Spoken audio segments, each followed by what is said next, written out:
Welcome back, everybody, to another episode of Caravan of Garbage, where we're taking a look at X2, X-Men 2, X2 time. The best one, some people say. It probably is of these original batch of X-Men movies. Oh, yes, good caveats there.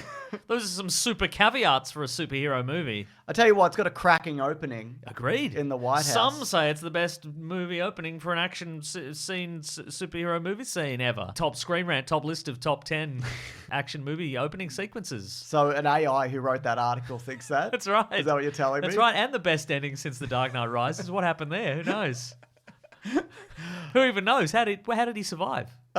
Please leave a like, because he fixed the autopilot. That's how he did. That's what he did. He mentions it earlier. Yeah. It's heavily implied that he was going to fix the autopilot. Yeah. Anyway, here's 100 articles about that. In 2003, Mason. Yes. At this point, we've had original Spider-Man. Yes. Daredevil had just come out. Daredevil. Hulk was later that year. Hulk. Alex G was on the way. Oh, hell yeah. This was an absolute peak time to release something like this. And they did. And they did. It happened. It's undeniable. Over here, I think it was just called X-Men 2. I think it was. I think you're right, yeah. I have no confirmation for that. Maybe I have the DVD somewhere, it just says X-Men 2 on it. Maybe. I'm not going to check. You're going to dig that up for us? Nope, not going to check. Fantastic. Not going to go under the house to find the waterlogged box of DVDs. No, I'm not going to do that. So yeah, as mentioned, cracking opening in the White House with Nightcrawler, taking on all the Secret Service and whatnot. I think the precursor to the Quicksilver scene in X-Men Days of Very Future Past. much so. I think when they went to make that movie, they went, how do we beat this scene? And look, one of the things that they did in this movie that they didn't do in the Quicksilver sequence is dye a man so blue that the scalp under his hair is visibly blue. Yeah. That's how deep they went. Alan Cummings' brain is probably still blue from this makeup. That's right, exactly. Sometimes he sneezes and just blue pigment comes out.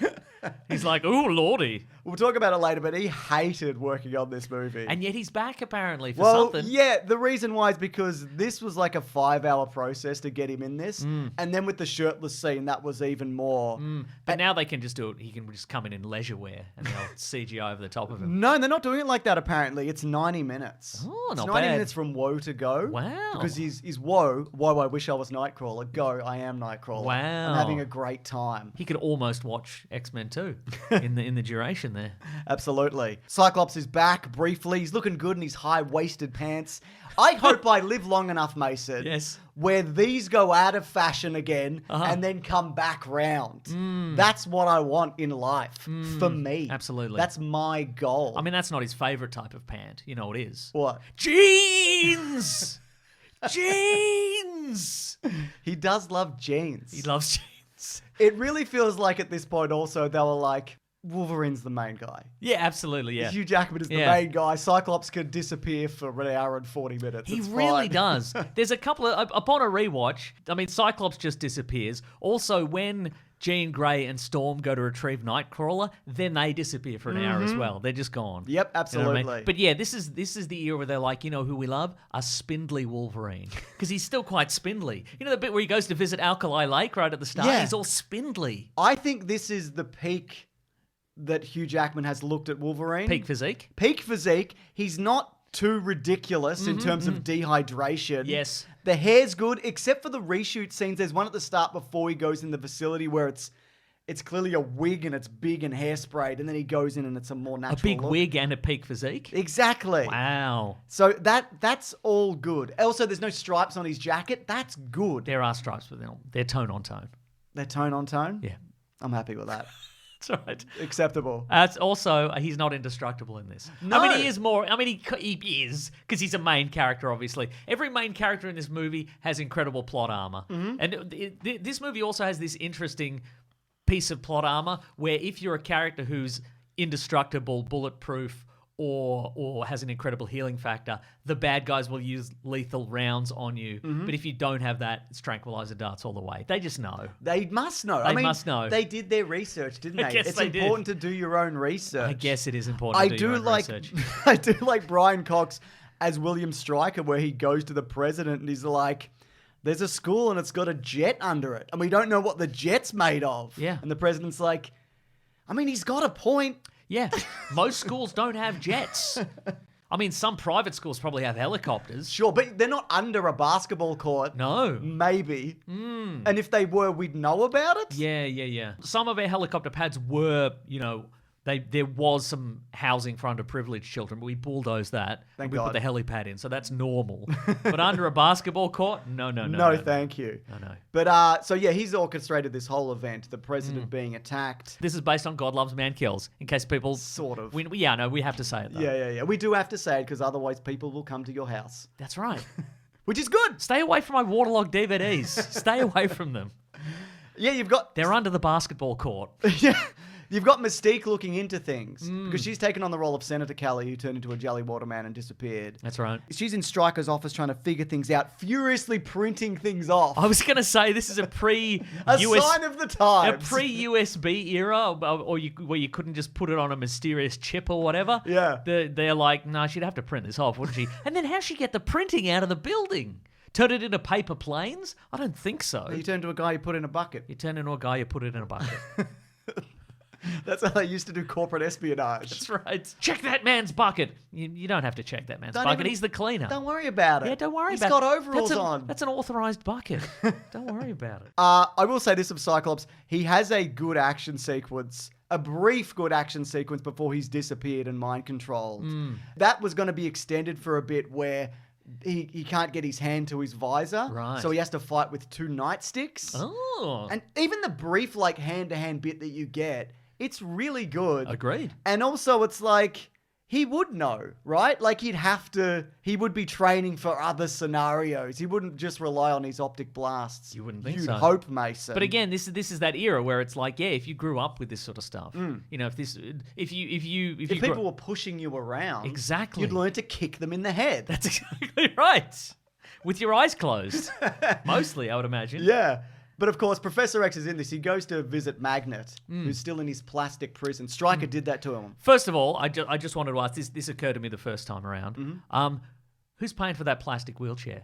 Is it us, the taxpayers? Is this some sort of rort? I think it is. Is that a $50,000 plastic wheelchair that they've built for him specifically so he can visit Magnet, and then we have to pay for it? We're footing the bill for this? I don't think so. And he's got that jet. He's got the jet in his school. We probably Should be pay illegal, for that. not allowed. Yeah, exactly. Yeah. Cut his funding. That's what I'm saying. Well, speaking of that chair, his original chair, Yes. like the metal normal one, was bought by a lawyer after the first movie. A lawyer who needed a wheelchair? No, he just wanted the X-Men wheelchair, I guess. Oh, because it has the X wheel. Yeah, and then they realized that they needed it back, so they had to rent it back off him, according to Patrick Stewart, for a significant sum. What's he doing with that wheelchair? I don't know. Zooming around. I guess he's zooming around. Government benefits. Yeah. Probably. DEI. I guess anytime, as a teenager, you found a wheelchair on the street, or you and all your friends were just zooming around in it. That happens. Do you remember when that would happen sometimes? Sure, for sure. Just find a wheelchair? It was not... What happened there? Did a miracle happen? Yeah, maybe. Did that person ascend into heaven? Why Why was there a spare wheelchair in the street at night? It was normally a shopping trolley. Yeah, there was also often a shopping Which could have trolley. also been a miracle. Yeah, that's true, yes. That's right. Everybody in Australia has seen their mate tumble out of a shopping trolley in the middle of the night. That's true. Oh, I had a note here. Can I put this in? It's when Mystique... We'll put it in now. Don't. We'll put it in now for the extended, All right, yeah, but I'll place it beautifully later. When Mystique looks at the computer to get all the data, so she can print it off. A list of the mutants. Kanuchio Harada. Excuse me, a mutant? Because we see in The Wolverine, he's just a regular normal man. Guess what that is? That's a continuity error. That's the one and only continuity error that's ever happened in the X-Men movies. Aren't they embarrassed? Yeah, they should be embarrassed. They are embarrassed. They learned a lesson, didn't they? Yeah, they did. Never happen again. Mystique gets Magnet, sorry. Mystique gets Magnet out of prison by injecting iron into a guard's blood. That's great. Wow, a roofie scene in a Bryan Singer movie? Don't believe it. Roofied a guy in a toilet? What I like about that sequence, not the roofie sequence, the Magnet scene and him escaping, like he's incredibly dangerous. Agreed. Only a little bit of metal and look at him, he's off, isn't he? He's off and having a good time. But look, speaking of roofie scenes and whatever, yes, we've got a few new inclusions in this. We got Colossus, of course, and we've got Aaron Stanford, who takes over the role of Pyro. By the way, you shouldn't smoke in a food court. You shouldn't smoke in a food Pyro court. is right. And also, you shouldn't be a guy who has a Zippo and then just makes it their whole personality. You know, one of those guys? Yeah. Because it will come to a head, and as it does in this movie and also in real life, where somebody goes, could you stop doing that? Would you mind? It's actually annoying. It makes a clicky, we get it. Yeah. So Vanity Fair, they wrote an article, and part of that article is in relation to Alex Burton, who played the original Pyro in the first movie. Oh, yes. He was 18 at the time of filming, and he ended up filing a lawsuit against 3 of Bryan Singer's friends and associates of the Digital Entertainment Network, which Singer was affiliated with at the time. And he claimed that he was plied with drugs, sexually assaulted by the trio at a DEN outpost in Encino, held against his will, and threatened with physical harm between July 1999 and May 2000, which was when X-Men was in production. Oof. So if you're like, oh, why is there a new Pyro? And they're like, yeah, we felt like we needed a different actor for the role for whatever. No, I mean, I think it's because of this is what happened. Probably the crimes. Yeah, the alleged probably crimes the that happened. alleged crimes that happened. Yeah. So, that's interesting, isn't it? It's interesting. Yeah, anyway, Professor X, he gets Professor X'd. Yep. And it's the thing you mentioned, you shouldn't smoke in a shopping mall. That shopping mall museum, coffee, cafe, whatever the situation is going on there. I don't buy this Professor Xing. Is what I'm saying. Because if Professor X can use his mind powers to freeze everybody in a shopping mall's worth of people. Sure. You can't freeze that one guy who's turning on the gas or He's whatever. in a plastic prison. You'd be on high alert. You'd be like, is this freaking guy going to hit me with a poison gas or whatever? I assume that seals off his powers because he doesn't know what's happening with Magnet until he gets there. So I think that whole room is Professor X proof on purpose. Okay. It's not an accident, Mason. It's actually not a continuity error. It's a good movie. Okay, all right. Their continuity error still at 1. Still at 1. Okay, that's fine. Okay, great. Anyways, we got to get back to Wolverine because this is what the movie is about. Correct. Xavier's been meddling in Wolverine's mind, and by that I mean he goes, you should go to this facility to figure out what's going on. And he looks around and he goes, well, on the surface there's no underground secret facility. Well, I'd better leave. And Xavier knows there's something there, and he goes, I didn't really want to tell him. I wanted him to figure it out for himself. You can tell him. Yeah. It's fine. He can handle it, I think. I think so, I mean, too. he goes there later. He's fine with it. He learns a lesson. Yeah. I would hand him a cigar and a beer, and I would say, drink this beer and have this cigar, and guess what? Some crook stuff under there. Yeah, that's right. Yeah. Not real life crook. No. Movie crook. Yeah, don't leave this movie. Yeah, don't. Stay You're here. actually much safer. Yeah. There's only an indestructible woman with claws in this movie, so that's fine. That's good, actually. By comparison, is fine, actually. Yeah. But maybe the whole reason for him not telling him was so he could come back to the school, and then every adult X-Man leaves, or woman, so Wolverine can babysit. Yeah. But really, it's so he can do a big school murder. Yeah. Great stuff. Yeah, agreed. Love a big murder. Why is there those special forces guys? What's with the makeup? What's with the camo makeup? No one can see him. I could though. They're dressed fully in black, and then they've got weird turtle shell makeup on their faces. Yeah. Oh, yeah. What's happening there? Well, I guess most of the time X-Men movies are set in a forest, including some of this one, a lot of this one. That's true. I guess they were playing the percentages, weren't they? Yeah, odds are. Okay, guys, fellas, let's all do our makeup. They're probably going to deploy us to the forest. Now off to the city. Ah, damn it. To a basketball court. Oh, no. Oh, no. We didn't colour ourselves like basketballs. It's embarrassing. Not in the main credits. Peter Wingfield is one of the Special Forces guys. He's also Mythos in Highlander the series. Oh my god, you love that series. But also, he's a guy. He's in one of those Mega Drive ads from the 90s. I love all those. Where it's like, whoa, dude. Paul Rudd's doing those. Yeah, right. He's one of those guys. It's blowing their hair back. Yeah, or whatever. exactly. Yeah, that's right. Damn, man. You know what? There is a really good sequence, I feel like, where Iceman comes out to his parents. It's it's obviously an allegory for coming out and whatnot. And they're like, have you ever tried not being gay? I mean, a mutant or whatever. Is Iceman gay in the comics now? Yes, he is. Okay, all right. Well, he could have came out twice here, couldn't he? Missed opportunity. Okay, right, I see. Yeah. And betrayed by his brother. his rat bag of a brother. His generic Ryan from the OC ass-looking brother. And look, given this is the 10th or however many times I've watched this movie, if we're going to nitpick, now is the time. Yep. I didn't like how contrived that sequence is where Wolverine leaves the police show up and then because Bobby Drake's ratbag brother sold him out. Yeah. And then Wolverine comes out with the claws out. What are you going to do? Kill those cops? I mean, fine, but whatever. But it's just so they think he's got a weapon, so they shoot him, so then Pyro can blow up all the cop cars, right? Which is fun. Don't put the claws away. What are you thinking? You'd think he'd know by now, wouldn't he? Right? You'd think he would. I like the inclusion of Wolverine hating flying in this, which makes sense, I think, because if he fell out of a plane, he would live and end up anywhere. Or he could end up in the middle of the ocean. Or in bits. But he's also like, he's got like 100 pounds of adamantium in him. So if he ends up in the middle of the Indian Ocean or whatever, and that's a long and horrible swim. And some Mr. T DNA. Because B.A. Baracus also hated to fly. Did he have adamantium in his hair? He had a lot of chains. Maybe some of those were adamantium. I think they probably... Oh, yeah, if he just took off his chains, he'd probably feel a bit better about himself, don't you think? Agreed. I mean, yeah, but again, if Wolverine fell out of a plane, he could end up anywhere. The wilderness, the ocean, at Bryan Singer's house. Ooh. Terrible. Yeah. Imagine falling into the real world and then into Bryan Singer's house. Good Lord. Yeah, but yeah, as you mentioned, he does fight Lady Wolverine at the end. But not before he learns about his history. He goes into a big room and all the stuff's there. He figures out what's going on. They hadn't moved it in 30 years or whatever? Some of that stuff was newer for Lady Deathstrike, who's a robot in the comics or a cyborg or something. No, you're thinking of Spiral. Oh, God. You're always thinking of Spiral. You think of her extra arms. I'm thinking of... I think she is a cyborg, but I don't think she's I'm thinking of Spiral from the Book of Saw or whatever. I think you are. You're always thinking of that. Good movie. Does Brian Cox call her Lady Deathstrike in this? I had a distinct memory of him saying Lady Deathstrike. There is an extended version of this. Maybe that's the one I'm thinking of. Maybe he does. Maybe it does. Yeah.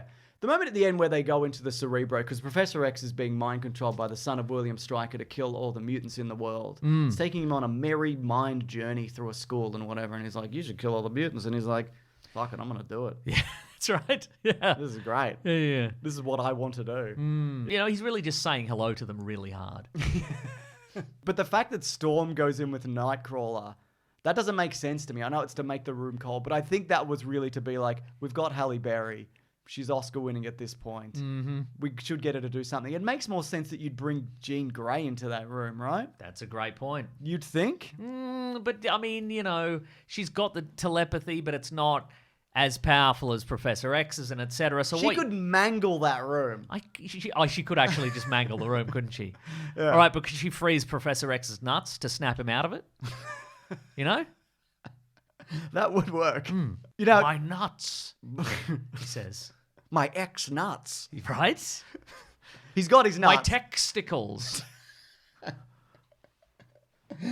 That's good stuff, Mason. Thank you.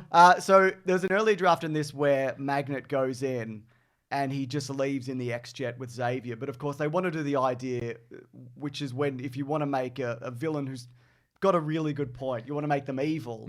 He's like, you know what you should do instead? Just kill everybody in the world who's not a mutant, which makes no sense. Where are they going to get extra mutants? Yeah. Right? How are you going to run the trains? Who's going to fill up the vending machines? That's a great point. Vending machino? What are you getting? Toad? Toad? I guess you could get Toad to do it. He's dead, maybe. Yeah.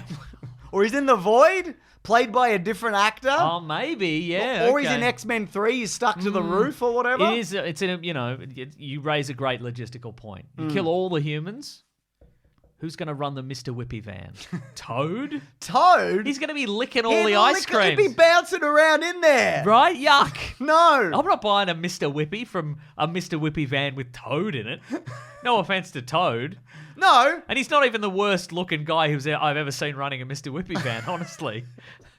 But I know what he's capable of. Yeah. Stickiness. Yeah. So originally we were going to see the mutants affected around the world and having them transform. Beast, who we see earlier on TV and then replaced by Kelsey Grammer in the next movie, he was going to turn into a beast. He was going to do a beast transformation. Doesn't even make any sense. He was probably taking a serum to stop him turning into a beast like the next movie. It's not how any of his serums work, James. Some of his serums seem to work like that. The serum turned him into the blue beast. Yeah, I guess Didn't stop him from turning into the blue beast. Yeah, you might be right. We're also going to see the back... This film doesn't know anything about serums. Thank God they took this bit out. It's the worst thing Bryan Singer's ever done.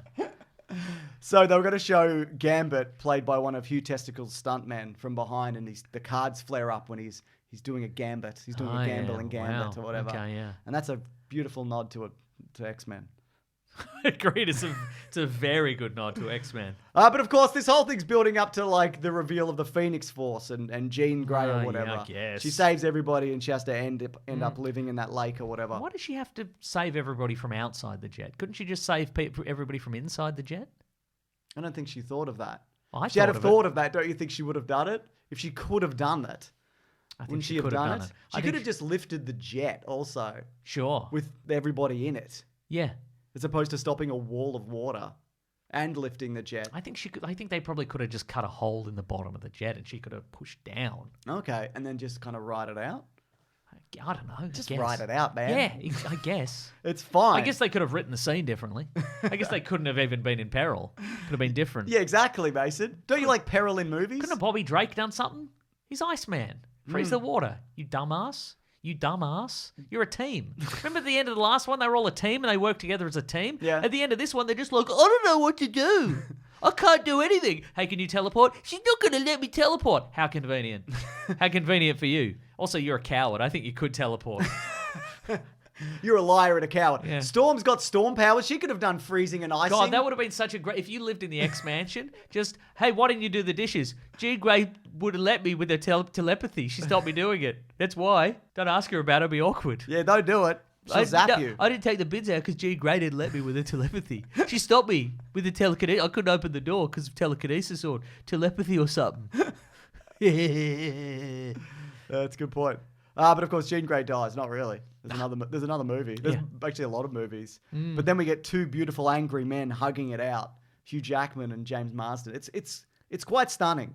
Watching men express anger and sadness. Sure. Just gripping each other. And screaming. It's good. And Hugh Jackman admits to him. He's like, well, you know, Jean Grey chose you. Yeah, years ago. I'd hope so. Oh, you'd think so, because... He probably smells great. Yeah, but also they've been a couple for years. And what? Oh, great work, buddy. She chose you instead of me, this weird drifter who shows up every couple of years. And just is a creep on her. Yeah. Wow, she didn't choose me. Wow. What a shock. Yeah. God. Man, am I right? Yeah. Yeah. X-Men. Thank you. So they visit the president at the end, and they're like, this isn't a threat. Yeah. Feels like a massive threat. We're Feels all like here. a very... Oh, they might not be there. Oh, yeah. But there is the file on the table, but they could have just got a guy with a bin, with a bucket of papers to walk in and put it on. They could have got Bucket Man to do it. But that's a real we know where you live moment. Absolutely. Yeah. Oh, which reminds me, you know that bit where it's just Magneto and Mystique on the X-Jet and they're gossiping each other? Oh, Having a little gossip. Do you remember that? Very sassy. Yeah, a couple of sassy bitches. Love all of that. Good. So, anyways, some other things went down on this set. Oh, no. According to THR. Can we pull this out and make it funny at the end, though? Can we get over this? Is there any more jokes after this, or we're just going to be crook stuff, and then we go, enjoy being sad for the rest of the week, everybody? I think, I mean, we'll do this section, and then we'll just feel it out. All right. So, sources who were present say that producer Tom DeSanto attempted to halt shooting when they learned that Singer was incapacitated after taking a narcotic. Some other crew members have also taken this drug, and DeSanto feared that, you know, because of this, something on set could happen. So there was this action sequence, right, where all of the main cast, with the exception of like Ian McKellen and maybe Rebecca Romaine, were there. And it's the X-Jet at the end or whatever. And Bryan Singer was like, listen, we're not supposed to shoot this day, but we're going to shoot it. So it ended up leading to a botched stunt that had Hugh Jackman bleeding on camera. Again, they were supposed to film that the next day, but Singer brought it forward. Bleeding for real. Bleeding for real. Dang. And he's not really Wolverine. So he can't true. get better straight away. Yeah. But the studio, they sided with Singer, and they told DeSanto, look, listen, you need to go home. We don't appreciate your work and go home. As the one non-drug affected person on this set, you're out of line and you have to go home. So that meant that the main cast, minus Ian McKellen and Rebecca Romaine, all dressed in their X-Men costume, converged on Singer in his trailer to confront him, saying that they're going to quit if DeSanto left. And Bryan Singer arced up and was like, shut up or whatever, you don't know what you're talking about. And that led to Halle Berry famously saying, you can kiss my black ass. So that was reported over the years, but there wasn't a lot of detail as to why, but this is apparently why. DeSanto has declined to comment about the fight, and a rep for Singer said, no, nothing like this actually ever happened, actually. Well. Yeah, didn't actually happen. Everyone who witnessed that is out of line, and they need to go home. Or do drugs, yeah. Anyway, it's time for Trivia 2. X-Men Trivia 2. Ooh. Did you know this is a real ice movie? What are you doing? The What ice- is this? What are you... The ice What wall... are you leading up to here? This is just a fun fact. The ice wall separating Wolverine and Stryker in Yes. the X-Mansion, that was real ice. And it weighed 3,500 pounds. Where'd they get that ice? They made the ice. Whoa. Don't you think that's good? One big thing of ice? Ice. Huh. I don't think it's necessary. You could have just used a I mean, they Perspex CGI'd a wall. lot of stuff. Yeah, exactly. They CGI'd that X-Jet. including the ice when it formed in front of them. Yeah. Yeah, I don't know what to tell you, man. Maybe they know an ice guy and they, give him some money. The ice guy, Yeah. When you know an ice guy, when feel- you've got he's a, probably your brother-in-law, and you're like, I should throw him some work or whatever. Yeah. When you've got an ice guy, Yep. everything looks like a situation where you need put a big big thing of ice wall ice. in or That's what they whatever. say. That's a saying in Hollywood. That is, isn't it? Halle Berry actually dropped out of the movie Gigli to reprise her role as Storm. Good call. Smart, yep, good work. Ethan Embry was actually going to play Nightcrawler at one point because Alan Cumming was initially unavailable. I was working out at night and I was on a diet. I was doing that Atkins thing, which was crazy. It sucks. It was terrible. I'm back to pasta now. He filmed Timeline instead, a movie we have looked at and is Certainly a movie. atrocious. It's bad. It's a bad movie, sure. Absolutely. But everybody's so narrow in it. Oh my goodness. Jerry Butler, the narrowest he's ever been, I think Narrowest we he's said. ever been, absolutely. Yeah, Probably on the Atkins diet. probably was. Now he's back to pasta. Hell yeah. Yeah, hell yeah. Sentinels were actually designed for this project from Guy Hendricks Dias and Ricardo Delgado. And some of the designs you'll see here, Mason, they would compress into a disc and fly about, which is fun. It's good to compress into a disc and fly about. They're good Sure. designs, actually, I think. But it would have cost an extra $7 to $8 million to achieve this. The Danger Room was also to be included. There's actually, I think it's in the DVD extras, you see like a shifting room. Ooh, a shifting room. So that was the idea that Wolverine was going to be doing a big training in there. Okay, but then that was later reused in the TV series Tilt the Room. That's They right. took all that. They took all the sets Yeah. and the one with hole in the wall. Hole in the wall? Can you fit through this hole in the wall? Yeah. I couldn't. No, I couldn't either because I'm off the Atkins diet. I'm back Are on the you? pasta. You're doing yeah. pasta? Yeah, I'm doing pasta. You're widening out. Yeah, hell yeah, brother. You got it. You're on reverse Ozempic as well. aren't That's you? You told exactly. me, You yeah. better believe it. And originally, Ray Park, he was going to return as Toad and get to fight Nightcrawler. However, scheduling conflicts prevented this from happening. I would have liked to have seen two sticky jumping blokes. Absolutely. One's got the prehensile tongue, one's got that tail. Yeah. Zip zap. Tongue meets tail. Tongue meets tail. You know. Absolutely. You go out for Mr. Whippy afterwards. You might just. Anyways, box office for this on a budget of between 110 or 125 million dollars. It's somewhere in there. It made 407.7. Pretty good. Big X-Men hit. Big hit. So that solidified the X-Men as a viable franchise. And it went on and on and on and on and on and on and On and on and on and on. and And made less sense and less sense and less sense, and they just did all the storylines again. But sometimes there's a good one. You're like, that's a good one. Huh, how'd they do that? Who made this one? I guess it's just by the fact that they just keep making them over and over and over and On over and on again. and on and on on. and on and on and on and on. Alan Cumming, I mentioned this up top. He's talked about his time on this movie. Loved it. He spoke to the White Wine Question Time podcast. Oh, hello. He said, perfect for him, by the way, don't you think? Absolutely. He said, Was it hosted by Mystique and Magneto, just being sassy bitches? Oh, welcome to the Wide Wine podcast time. he said it was dangerous, it was abusive, and the studio didn't care. All the actors said something, and they just went, oh, never mind. It's only going to be a few more weeks, don't worry, and it's going to make a lot of money. They actually said that, and also, you're under contract. And I said, I don't want to feel dirty about going to work. I would cry. It was just tragic. But he did say since then to EW, said, I think the X-Men film I'm in is the gayest film that I've ever done. And that's me saying that. It's an allegory about queerness, about people having these great gifts and really great powerful things, and they have to hide to exist. Queer people understand what that's all about. So yeah, there you go. He does, in hindsight, of course, he's returning. You know, he does have fondness for X-Men and that character. Absolutely. Look forward to him in Avengers Doomsday, where he fights Reed Richards or whatever was reported. fights Reed I think he just Richards. told everybody like what he's doing in it, if you are interested. Now you might be like, these Bryan Singer X-Men movies, and sure, he does more after this. Were they worth it? Well, X-Men producer, shut up. Well, X-Men producer Ralph Winter. You thought you knew I was going to say no, didn't you? You don't need to say anything because X-Men producer Ralph Winter. Never heard of him. This is what he says. He says, I think X-Men will stand the test of time. And hopefully Brian will survive. This is recently, by the way. Oh. And hopefully Brian will survive some way in his career and his work as a filmmaker and artist. But I don't find the movie tainted in any way because of whatever all the current events are about Brian. To me, that stuff doesn't matter.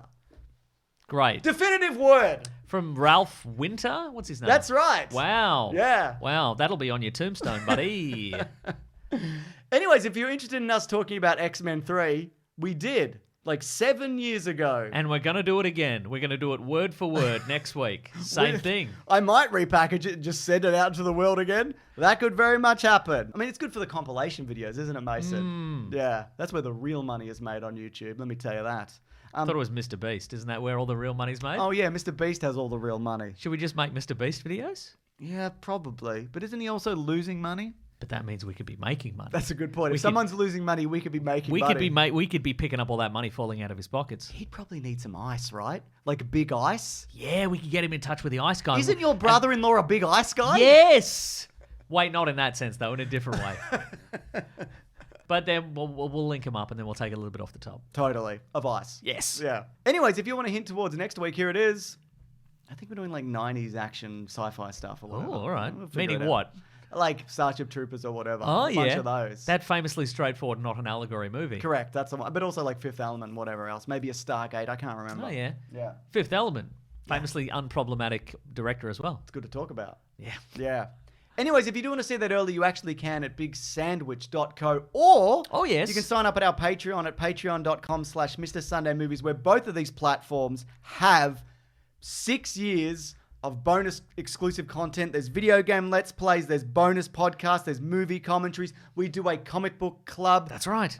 We've talked about X-Men, for sure. We've definitely talked about X-Men comic books. Yeah, that's right. If you do want to check that out, that's linked below. They just go on and on and on and continuity and whatever. Again, there's thousands of hours of stuff there if you are interested, and it helps support this channel and keeps it ad-free and all of that. We're not running sponsors for Ozempic or whatever, or reverse Ozempic, We could, which I know you do heartily endorse. I'm looking fabulous, aren't I? It's true. Barely get through the door and I'm loving it. Also, we have a podcast called The Weekly Planet where we talk movies and comics and TV shows that comes out every Monday. That's also on those platforms, ad-free. We do the news of the week and then Big Movie. Big movie. Big movie. Sometimes it's an X-Men movie. Most of the time it's an X-Men movie, honestly. We've talked a lot about X-Men movie. Yeah. Thank you so much to Ben for the edit. Thank you, Ben. Thank you so much to Lawrence for the edit. Thank you, Lawrence. See you on the next one. Grab that gem, you guys. We'll see you next week. Yeah. Movie. X-Men. X-Men.